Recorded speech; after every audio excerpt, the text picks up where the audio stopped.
दोस्तों, आज की कहानी बहुत ही ज्ञानवर्धक है। आप वीडियो को लास्ट तक अवश्य देखना। दोस्तों, मित्रता करना कोई गलत बात नहीं है, परंतु कुछ ऐसे भी दोस्त होते हैं जो आपके सामने मीठी वाणी बोलते हैं, परंतु पीठ पीछे मौका मिलते ही आपको हानि तो नहीं पहुंचा रहे। इसका भी ध्यान आपको देना है। आज की कहानी कुछ इसी तरह की है। एक समय की बात है। किसी बगीचे में एक बरगद का पेड़ था, जिसमें हंस, कौवा एवं उल्लू रहते थे। उनमें हंस स्वभाव से सरल और दयालु था, वहीं कौवा एवं उल्लू धूर्त तथा कपटी थे। परंतु हंस और उल्लू मित्रवत व्यवहार करते थे, जिससे कौवा हंस से जलता था एवं हंस को मारने का प्लान बनाता रहता। परंतु उल्लू की वजह से कौवा हंस को कोई हानि नहीं पहुंचा पा रहा था। एक दिन उल्लू का स्वास्थ्य ठीक नहीं था, जिससे वह भोजन की तलाश में नहीं गया, जिससे हंस और कौवा ही भोजन की तलाश में निकले और जा करके आम के पेड़ पर बैठ गए। हंस अपने गर्दन को ऊपर उठाकर भोजन की तलाश कर ही रहा था। तभी कौवे ने कहा, अरे हंस भाई, आज आपको भोजन की तलाश करने की कोई आवश्यकता नहीं है, इसकी जिम्मेदारी आज हमारी है। हंस ने कौवे को आज इतना मधुर बोलते हुए सुना, जिससे अचंभित हुआ। परंतु ठीक उसी पल हंस ने सोचा, शायद कौवे का स्वभाव बदलकर अच्छा हो गया होगा। इतना सोचकर कौवा को हंस ने कहा, ठीक है भाई। परंतु यहाँ पर कौवा तो किसी तरह से हंस को जान से मारने का प्लान बना रहा था। संयोगवश जिस पेड़ पर हंस और कौवा बैठे हुए थे, उसी पेड़ के नीचे एक राजा एवं उसके मंत्री चलते चलते आ रहे थे, जिससे वे काफी थके हुए दिख रहे थे। राजा और मंत्री ने सोचा कि अभी शिकार तो कुछ मिला नहीं, चलो क्यों ना आराम इस पेड़ के नीचे कर लिया जाए। राजा और मंत्री दोनों आराम करते करते उस आम के पेड़ के नीचे सो गए। किंतु कुछ देर बाद पेड़ की छाया हट गई, जिससे राजा के ऊपर धूप पड़ने लगी। हंस काफी देर से यह सब देख रहा था, जिससे हंस को राजा पर दया आ गई, तो उसने अपने पंख पसार लिए ताकि उन्हें छांव मिल सके।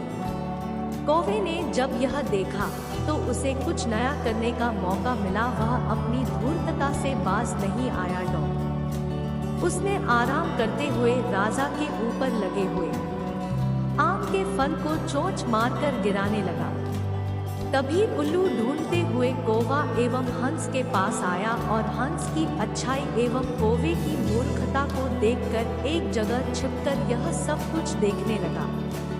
कुछ देर बाद कौवा राजा के ऊपर और पके हुए आम चोंच मारकर गिरा ही रहा था। तभी एक आम का फल राजा की बाई आंख में जा लगा, जिससे राजा की आंखों में दर्द हुआ और वह अपने मंत्री से कहा, हे मंत्री, पता नहीं क्या मेरे आंख में लग गया। तब मंत्री आम के पेड़ के ऊपर की तरफ देखा तो उसे हंस पंख फैलाए हुए दिखा, जिससे मंत्री को बहुत गुस्सा आया और उसने अपना धनुष बाण निकालकर हंस की ओर जैसे ही मारने के लिए तैयार हुआ, तभी उल्लू बोल पड़ा, हे मंत्री महोदय, आप कितनी बड़ी भूल करने जा रहे हैं।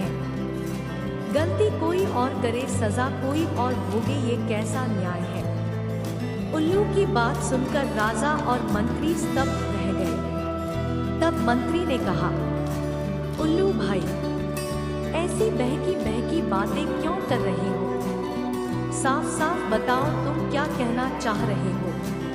तब उल्लू ने कहा कि हे राजन, बिना जान पड़ताल के किसी को सजा देना अपराध है। यह सुनकर राजा ने कहा कि मंत्री कौन सा अपराध कर रहे हैं। इन्होंने हमारी रक्षा के लिए ही तो धनुष में प्रत्यंचा चढ़ाकर हंस को मार रहे हैं।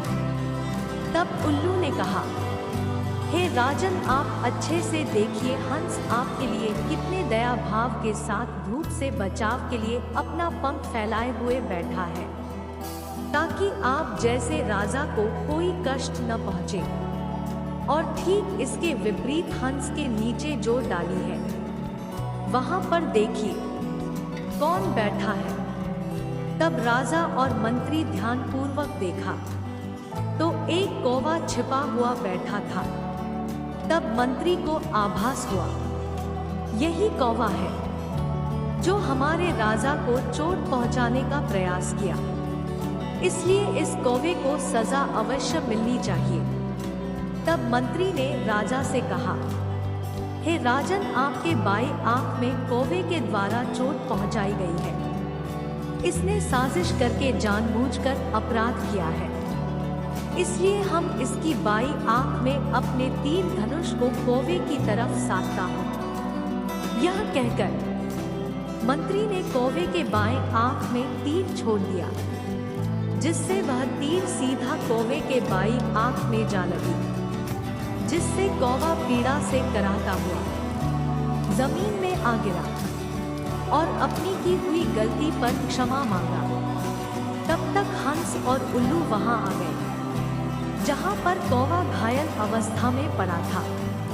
अब कौवे को अपनी की गई गलती एहसास हो गया था, परंतु उसके बाद हंस और उल्लू दुष्ट कौवा से अलग होना ही उचित समझा, क्योंकि अब कौवा का विश्वास करना ठीक नहीं था।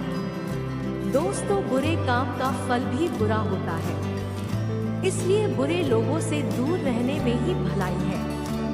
अगर मौके पर उल्लू ना होता तो हंस की जान खतरे में पड़ जाती, यहाँ तक कि वह अपनी जान भी गंवा सकता था। दोस्तों, अगर यह कहानी आपको अच्छी लगी हो तो एक लाइक कर दीजिए। यदि चैनल में आप पहली बार आए हो तो चैनल को सब्सक्राइब जरूर कर लीजिए। आपने इस कहानी को सुनकर अपना अमूल्य समय दिया, इसके लिए हमारी तरफ से आभार।